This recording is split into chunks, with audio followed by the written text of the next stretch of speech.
This video posting is dedicated to the camel spin, which seems to be the #1 request based off my last video that people wanted to see. Think of all the basic spins that you learn in skating. The camel spin is definitely the most difficult when you're starting out for a variety of reasons. As opposed to the upright spin and a sit spin where you're holding your leg close to your body, the free leg, the camel spin's a little bit trickier because you have to hold the free leg outward and maintain your balance on the leg that you're using to spin with.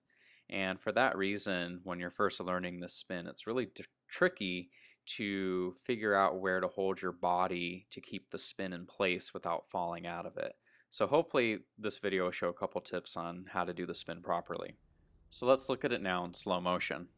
So the important thing to pay attention to first is where I've circled my foot here, and it's going to glide into the spin.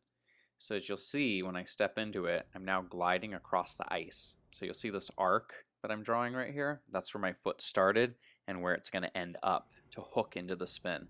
So here with my bent leg, I've caught onto my blade. I'm not on my toe pick, but I'm just past the toe pick, kind of on the ball of the blade. And I'm going to push up off that and lock into this camel position. The key there is really having the bent leg. So now I'm locked in where this red line is. That's showing where all of my weight is centered to allow me to keep the spin centered. One of the important things is when you're going into the spin is you have to have a nicely bent leg. If you just go in and immediately lock into the camel position, you're going to fall right out of it and most likely go onto a severe inside edge and just fall off the spin. And it's also important to really keep all of your body weight, in this case on the left leg that I'm using to spin with. Some people spin the opposite direction and spin on their right leg. So it's really important to stay on the left side. So let's look at it again in full speed and pay attention that I have a nice bent leg and then I lock up into the spin position.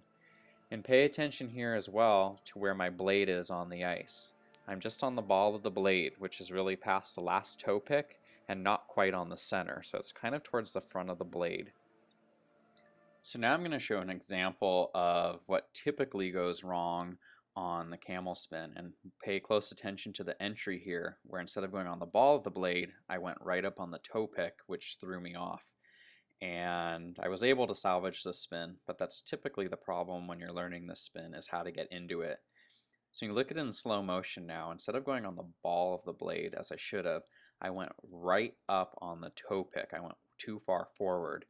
And as you'll see, I'll go on a severe inside edge and teeter-totter up and down. And here again, I go on the toe pick as I'm trying to find my balance on the blade. And luckily in this case, I was able to hold my body together. And pay attention to that red line because it's supposed to show where the blade should be on the ice. It's kind of tipped towards the front on the ball of the blade there.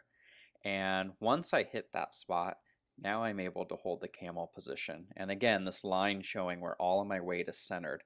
All of the weight's going straight up and down on that left side on the leg that I'm spinning on. And again, just look at it close up. I go right up on the toe, which was a mistake, and then pay attention to the blade because it kind of rocks all over the place. And now you can see I've gone to the correct spot and I'm on the ball of the blade where I should be, and that's where I'm going to be spinning and keep my center. So it's really important to stay on that part of the blade in order to have a successful spin. The other thing to mention is the differing entries into the spin. I do it from a 3-turn, but you can also do it from a wind-up entry, which is pretty common as well. And when you're doing the wind-up entry, it's important to pay attention to, as you're doing the wind-up, that you step into that circle instead of outside, which makes a huge difference. So here I'm stepping inside and I'm going to glide across the ice again. And now I hook up into the spin with my leg bent, and then I lock into the camel position. And again, I'm centering my weight on my left side and holding it on the ball of the blade there. And here it is again at full speed. So I think the big takeaway from learning how to do this spin is to focus on the two major components, which the first one being the bent leg that you're using to spin with. You want to bend your leg as shown here and then push up into the spin position. And the other big thing, of course, being able to find the ball of the blade as you're getting into the spin. And I refer, as always in this video, to the ball of the blade, which is really the rocker on the blade. And that's really the kind of the sweet spot, which is just below the ball of your foot. So that's really the part that you want to find on the blade to get that spin going. And again, kind of the common error that I usually see with people learning the camel spin is they usually either A, lack speed, or B, they immediately push into the camel position without any type of bend or anything to really push up into the position. And when you have a stiff body like that, it makes it much more difficult to get into the proper position. And 9 times out of 10, you'll probably fall out of it. The last thing I wanted to mention on the camel spin is the variation of position. Now, in all of the examples I've shown in this video, you can see that my arms are to the side of my body, just like they are in this photo. And for me, that's just a personal preference of how I like to do my spin. Other people like to do the spin with their arms out to their side, or they keep their back in a slightly different position. So that's, again, something that's more personal preference to the skater, and everybody has something that works best for them. For me personally, this particular position that I hold, as you can see in the photo, is one that allows me to hold the spin in the way I want it, and it helps me personally get the spin going and keeping up the speed. So again, that's just personal preference, and I think with the practice of the spin, you'll find something that'll work best for you. And while we have this photo up before I end the video, this again is a great example to show where I'm balancing all of my body weight on the blade.